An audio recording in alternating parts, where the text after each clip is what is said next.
love positive reinforcement. Now, I want to remind everybody why I named this podcast Positive Reinforcement. Last episode, I'll admit, I was kind of a jerk. I was reflecting on the story I told about my good buddy Daniel Boswell, and you know what? Felt kind of bad, kinda. Then I listened to the story again, and I was laughing, and I'm glad that I told it. I'm not going back on the story at all, but I just hope that I don't put out any kind of, I like to call people out when they're being a little bit ridiculous. I think that's kind of a job of mine. But I also want to make sure that I'm not putting out this vibe of I am here to make fun of people all the time or anything like that. That's not what this podcast is about. It's about pointing out when people show their flaws, pointing out when people do things that are funny, but we could learn something from that, right? And I think the overall message from the Boswell story is to not take yourself too seriously. I mean, you can't see it in the video right now, but I got a sign right here that says, life is too short to be serious all the time. And I mean that. You start taking yourself too seriously, you start getting stressed out about stuff that doesn't even matter in the long run. Like, what do you even live in your life for, right? So I just wanted to have a disclaimer there. Hopefully nobody was put off by that. Boswell, actually, during that same semester, we would make sketches together for CTV. And we, while all the Boswell stuff was happening, intermittently, we were making sketches and we were getting along fine. Like, I'm sure if I saw the guy right now, we'd be able to have a conversation. It's not like he hates me or I think he's weird or anything like that. So just wanted to put that out there. So anyway, moving on. It's the middle of March, guys. How has this much time gone by? I don't know, but I was looking back at the episodes, and it seriously feels like yesterday when we first started this podcast. I don't know how we've come to 23 episodes already, but we're here. And this is by far, and I am not exaggerating here, my best year teaching ever.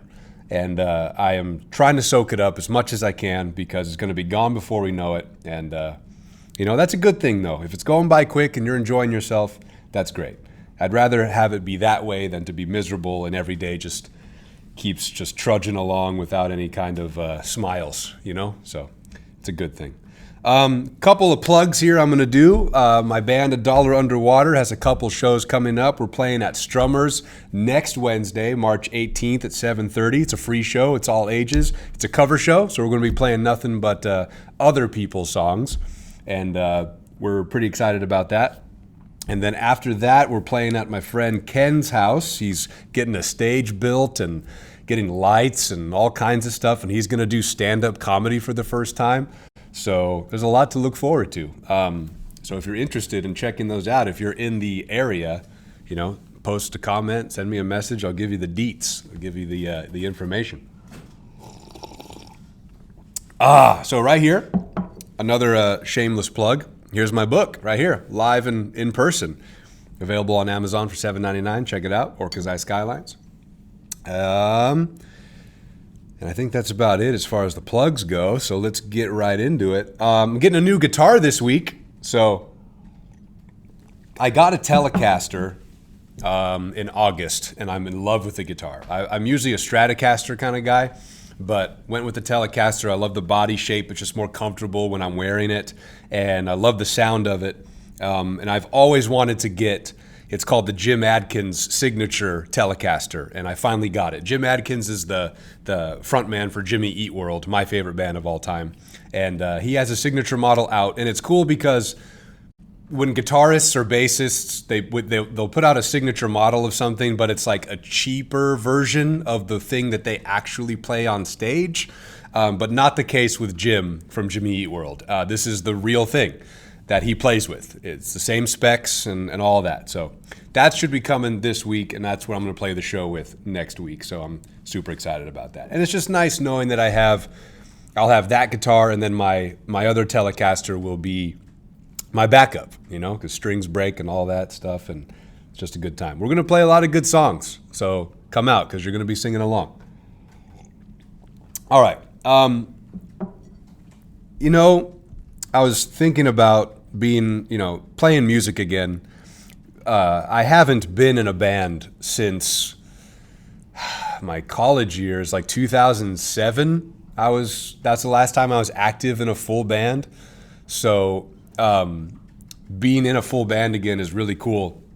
And it's not that I wasn't pursued by people, wanting me to be in their band. That happened a couple of times. But guys, I got to be honest. Like sometimes you got to know your self-worth. And there were times where I was asked by certain people, hey, we want to play bass in our band. Hey, you want to play guitar or whatever? And they'd send me a demo of something that they were working on, and it was garbage. And I was just thinking like, no, sorry, it's okay, I'm out. Get better first maybe, and then I'll think about it. But so what I'm getting at here is it feels good to finally be in a band where everyone is equally talented. They know what they're doing with their instrument. And also, we're three responsible dudes. We got careers. Some of us have kids. Some of us are husbands. And it's a cool thing to see how a bunch of 30-year-olds be in a band together. It's a unique experience, and we all realize like we're not trying to get famous here or anything. We're just making music because we love it, and we're going to play shows here and there. And it's such a 30-year-old guy thing, but it's amazing. It's really cool, and we're all really good at accepting criticism. That's another thing that people need to get better at, is listening and not immediately being offended. When I first started writing my first novel, Jeff, he would send me notes back. I think I talked about this on a few episodes back, but he would send me notes back with my first novel, literally 30 pages of notes of what's wrong, what doesn't work, what's inconsistent, what characters suck, etc., etc. And I would just be flaming upset after reading these notes. And Jeff, you don't know what the hell you're talking about. Get out of here.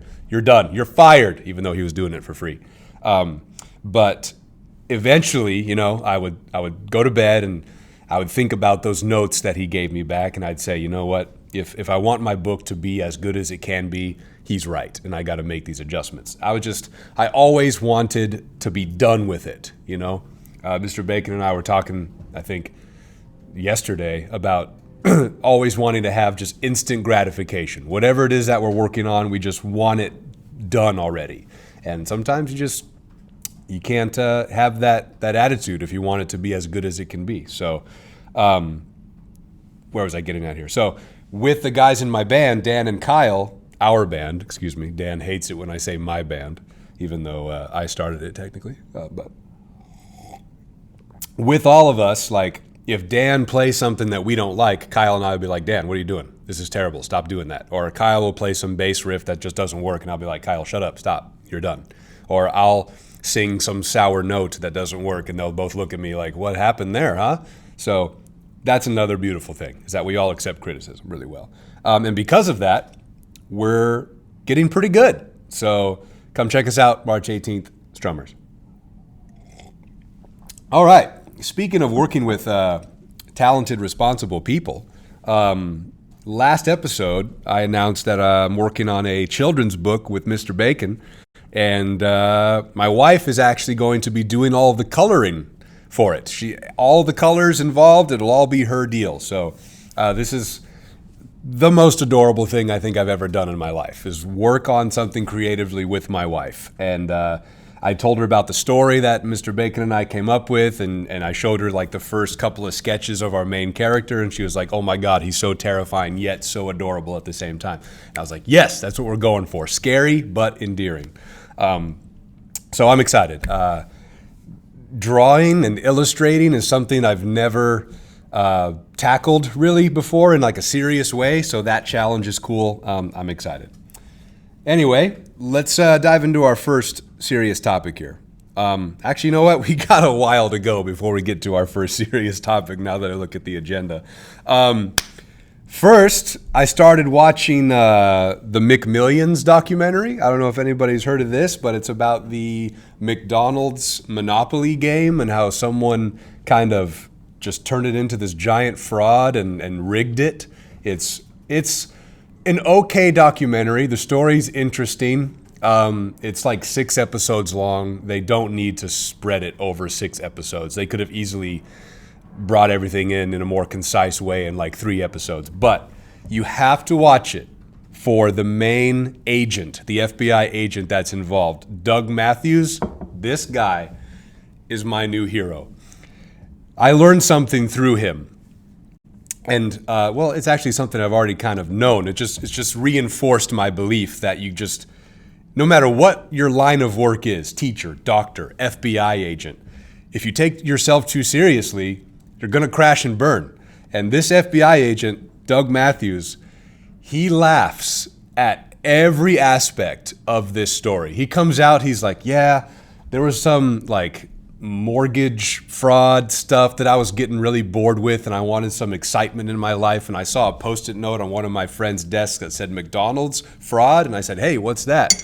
And just hearing an FBI agent say like, yeah, I was bored, I wanted to find something good, like that is hilarious to me, that FBI agents get bored, like they want some excitement in their life. And there's this segment where he talks about meeting with the McDonald's people, and he hates meetings, and in order to make it more exciting, he bought a gold suit to wear to the meeting with the McDonald's people. Like, this guy is my new hero. And also, the way he laughs is hilarious. I'm going to try to mimic his laugh the best that I can. He closes his teeth when he laughs, and he kind of does this lean forward, like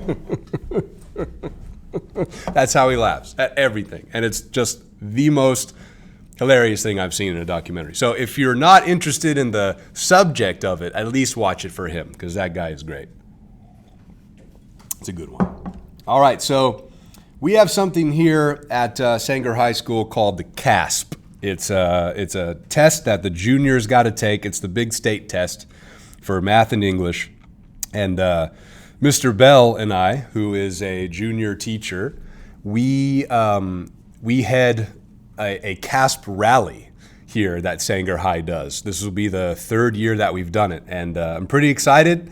At first, we were kind of feeling like, yeah, I don't know. I think we've hit our peak with how good we can be. We make dumb videos that parody movies and stuff. Like last year, we did Casped Marvel, and we did a phone box parody, and we love them, but it was like kind of just feeling a little burnt out about it. But we're gonna go another time for sure.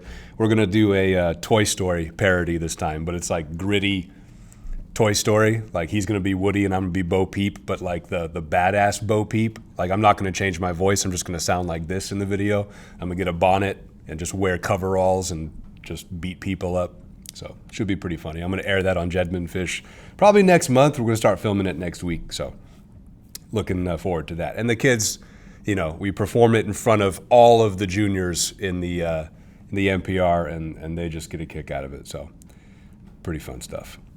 All right, so I've got a story for you guys, and I'm not going to lie. I've got 2 other topics here.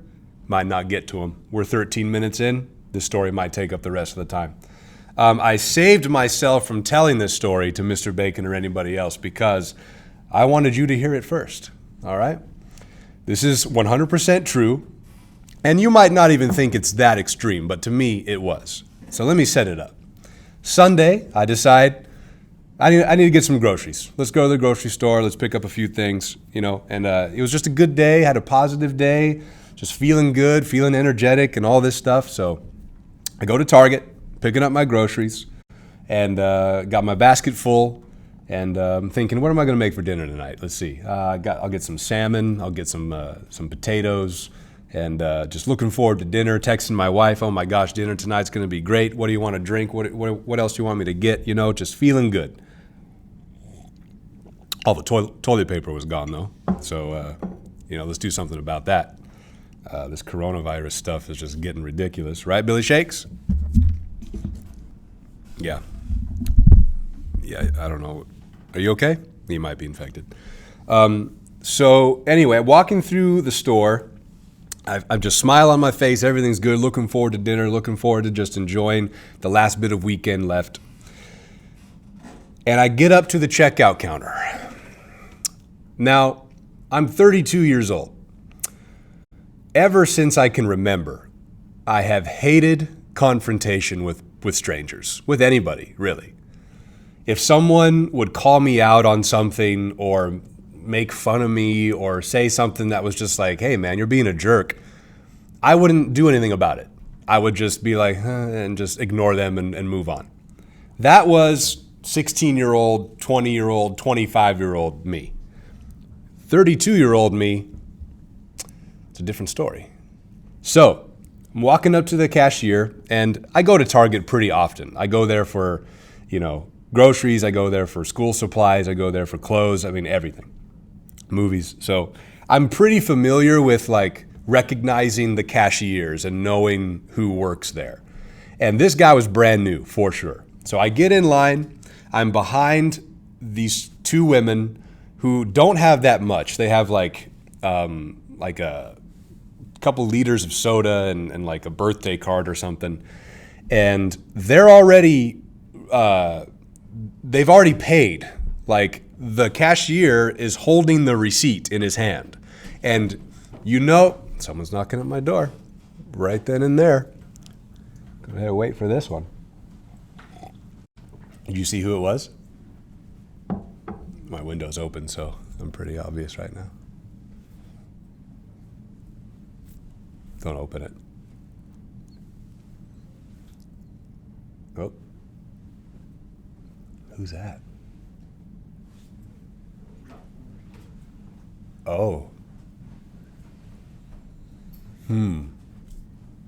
We'll figure it out. Anyway, that's the second episode in a row where someone's interrupted me by doing this episode or doing this podcast. That's not cool. Anyway, so where was I? So cashier's got the receipt in hand. These two ladies, they just want to leave. You can tell on their face and their body language, like, give me my receipt so I can go. This guy, he's got to be 22 years old, maybe younger. He's going on and on and on about the coronavirus. He's like just trying to act like he's the most, scientific, just smart dude. He's like, you know what? I mean, a pandemic like that, it sounds scary, but it's not, it's referring to global and this and that. But, the media misconstrues it and all this garbage is just coming out of his mouth. And these two women are just like, shut up, give me my receipt so I can leave. And I'm standing there like this guy, waiting, but I'm still in a good mood, right? I got salmon coming up. I got potatoes coming up, right? Got my wife and cat at home. It's going to be a beautiful Sunday night, right? No toilet paper, but I'm making the best of it. So this guy just keeps going on and on and on about the coronavirus. And finally, his cadence is signaling that he's wrapping up. And I'm like, all right, here we go. So he gives them the receipt and they leave. Now, Sunday, it was kind of cloudy this weekend. It was maybe like 60 degrees, and I'm wearing a hoodie and I've got a beanie on. And that's because, is it cold enough to wear the beanie? No, but I don't like wearing hats and I didn't feel like doing my hair or anything, so I put the beanie on. I'm more comfortable with the beanie, right? But it's warranted, right? It's not like it's 90 degrees outside, right? It's cool, it's crisp.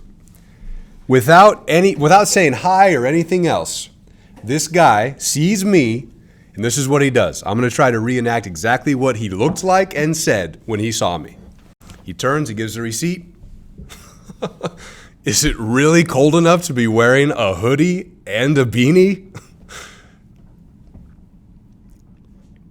That's what he said to me. He looked at me and said those exact words. Now, 25-year-old me would have crumpled. 25-year-old me would have said, and I would just put my stuff down and he'd ring it up and I would never have said anything. But guess what, guys? I've grown up. You know what I said? I'll give you a second to prepare yourself. I said, hey man, are you really that much of a jerk? And he looked at me and said, oh, I'm sorry, dude. I didn't mean that. I didn't mean to come off that way. And I said, well, you did. Go ahead and ring up my stuff. With this smile on my face. There was another lady right behind me just like looking at me waiting. She had like I don't know what she had, like a thing of gum, and that was it. I can tell she was like, maybe there's another thing open. I'll just go over there. I don't know what's going to happen here. And I'm just standing there with my card out waiting.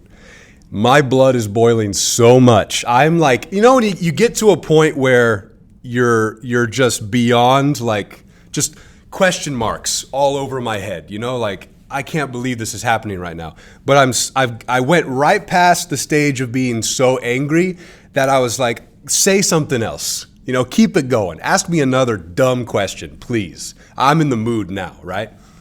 For some reason, he picks up I got salmon, potatoes, I got a few of those TV dinners, right? He picks one up and he's like, oh my gosh, this guy. I'm like baffled thinking about it. Then he picks up it was like a ravioli dinner or something. And he was like, is this really enough for one person?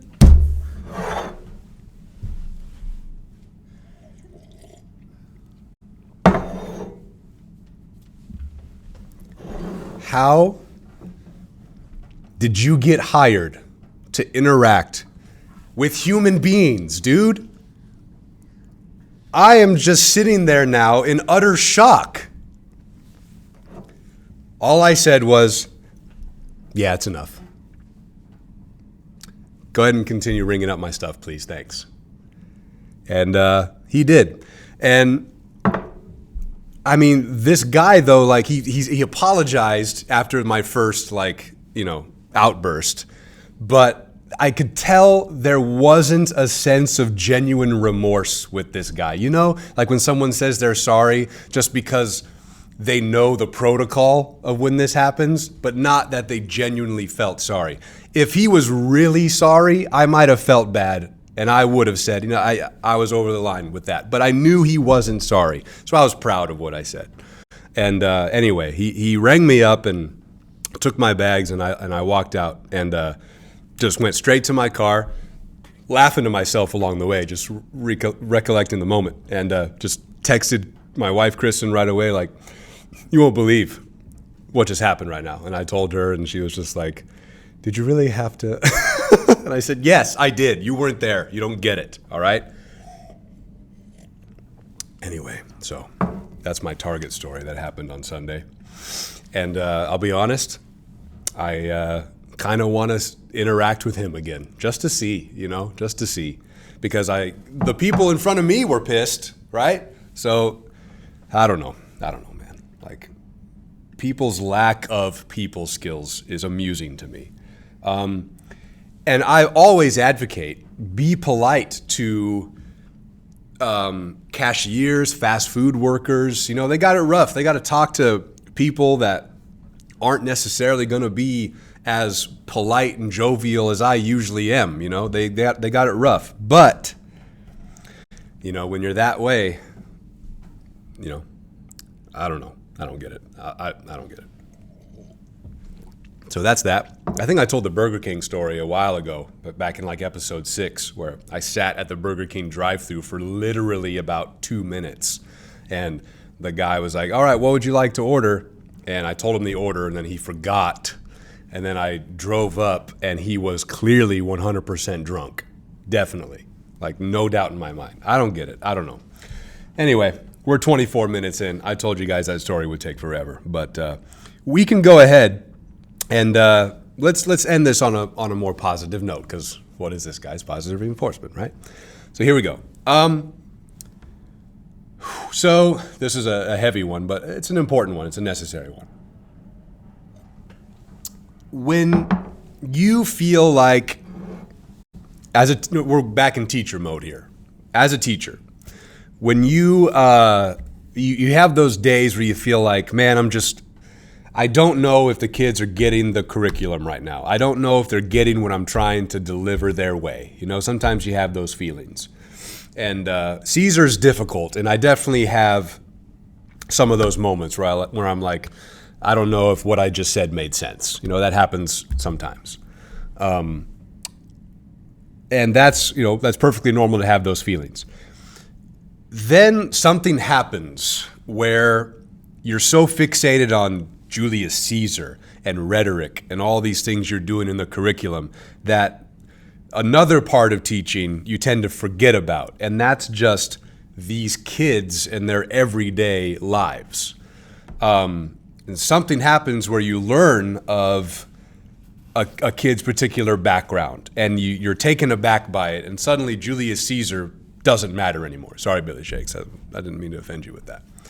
But you sit back and you're like, oh, okay, maybe that doesn't matter as much as I'm making it out to be, right? Maybe what matters more is, am I providing a space in my room to make these particular kids with these rough lives, am I giving them a space to feel comfortable? And is it a place that I'm having them look forward to every day? And that, I stepped back and I thought, you know what, I think I'm pretty good at doing that. And if I can do that, like if they can leave my classroom by the time they're done in June, and they have no idea who Cassius is, or they have no idea who Ralph or Piggy are from Lord of the Flies, but at least my class was something they looked forward to every day. It was a class where they came and sat and felt comfortable. I did something good, right? And that's just something I wanted to put out there as a reminder. Remember that you've got your personal stuff going on for sure, but never forget about all of these things these kids are going through, because a lot of them have their own personal baggage too. And they explode on you, and they yell at you, and they get mad at you, and you just can't take it personally because you never know what's going on. So just remember that. We're in March. The school year probably feels pretty long to a lot of you right now. You're just kind of counting down the days till summer. But just remember, while you're just counting down the days, like, all these days matter. So take it more seriously than you think. But don't take life too seriously, all right? Otherwise, you're never going to get out of life. Wise words from Van Wilder.